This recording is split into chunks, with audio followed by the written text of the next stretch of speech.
All right, we're going to take a look at half-lives right now. Number 15 says if we start with 16 grams of a radioactive substance, how much will remain after 3 half-lives? I'm going to show you 2 ways to do this problem. The first way is using our equation, and so that is N equals N sub 0 times the half-life raised to the power of sub N. And so what we're looking at here is N represents the isotopes at the end of the problem. So this would be the end, or the solution we're looking for. NO says the isotopes at the start, so N0, isotopes at the start.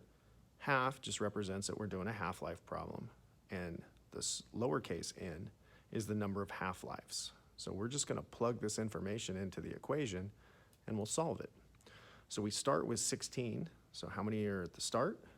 We have 16 grams at the start times the half-life raised to the power of lowercase n, and here we see that it is 3 half-lives.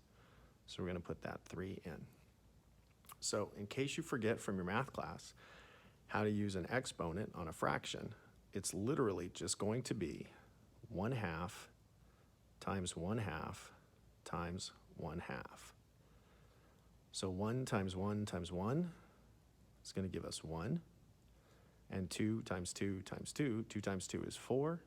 4 times 2 is 8. So this equation will turn into 16 grams times 1/8.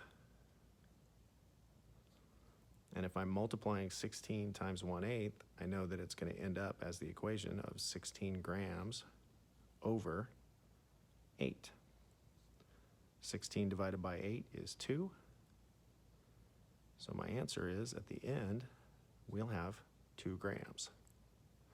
The second way to do it is to just think about half-lives. So I drew a circle to represent all 16 grams where we started. And so after 1 half-life, we're going to have half of that stuff. So half of 16 means 8 grams are gone. 1 half-life, 8 grams. Second half-life, what's left is cut in half. So if it was 8, it's now down to 4 grams. And our second half-life. Our third half-life means we're going to cut what's left in half.